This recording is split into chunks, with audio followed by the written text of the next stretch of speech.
Hey YouTube, it's Dimitri, and today we're going to do a deconstruction or just kind of a gutting of the interior of the 1966 Ford Fairlane XL here. I'm really excited about this project. My dad was actually down here visiting for about a week. We ended up being able to squeeze just a half day out to kind of do the deconstruction of this project here. You'll notice at first here, I'm just going with the screwdriver around the car, trying to get the trim off these seats, getting a few wrenches, unbolting the seats as well. As you can see here, just going underneath the car, 4 bolts are going to hang down, using a little bit of WD-40 to loosen up the threads, get some of that rust off, and then just a socket and a ratchet here to unhook these seats and just kind of yank them out of the car themselves here. To take out the middle console, there's really only a handful of Phillips screws up and down the sides of this here, which you're going to see. A little trick here is as I'm pulling them out, the carpet underneath is getting kind of tangled up, the loose threads into the screw. So unscrew as much as you can and then just pull those screws right out. This project though is going to be pretty fun. I'm excited I can spend time with my dad here. That's kind of the purpose of this car, is to rebuild it. I want to enjoy it myself. I want to have my dad enjoy it as well. And then next here, we're going to take off the kind of plates here on the doors. That's really what holds the carpet in, the molded carpet. So just go down the side of this with the Phillips screwdriver, unscrew these, take these off, and then you can just start kind of ripping at the carpet.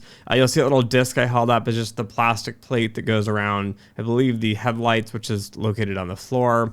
Again, I'm going to hold up throughout this video a few things here and there, trying to remember where parts go. But next, we got to get these seat belts out before we can get the carpet all the way out. So again, taking a wrench of some sorts or some vice grips here and trying to get these bolts out. Not surprising, I believe there were 2 different sizes of bolts because these are not factory from the car, but were added in after the fact. One of these is going to be stripped out, so you can see my dad here is on top holding that bolt, and I went underneath and got that loose. To my surprise, my dad mentioned these seats just pop out. You just grab them, lift out the top of the seats, it should come out, and the bottom should pop out. Also make sure though that you are taking off the hand rests here, little smoking ashtray hand rests. And then you can see here as we're kind of taking out all this junk I found, trim pieces, parts. You'll see here in a second, my dad worked at Arby's when he was in high school. Put that on the camera, Grampy. I don't know if you can see it. Hold on. Grampy, you want some roast beef with that? I'm gonna show Mom. So I had to give my dad a hard time about that because my dad worked at Arby's in high school. I cut out a lot of this. There's a little sheriff's badge as well. We pulled out a ton of trash from under the seats here though. And then once I got the seats pulled out, they just really pop out. You got to kind of shake the back one. I'm just stripping out all of the like deadening sound material, kind of padding underneath the carpet that was there. There's also a fire resistant sheet over the transmission. And then finally here, I'm just going back through and taking out these seat belts at the back. Now, don't forget to have fun when you're doing this as well. I was trying to be gentle with many of the parts, but a lot of this I realized is not salvageable. It's torn, it's ripped. I'm going to have to get replacements. So that's just going to be how it is. Now, this trim piece on the window here, you just kind of slide off. Surprising to me, it just kind of pops off. That's really what kind of holds some of the roof liner in.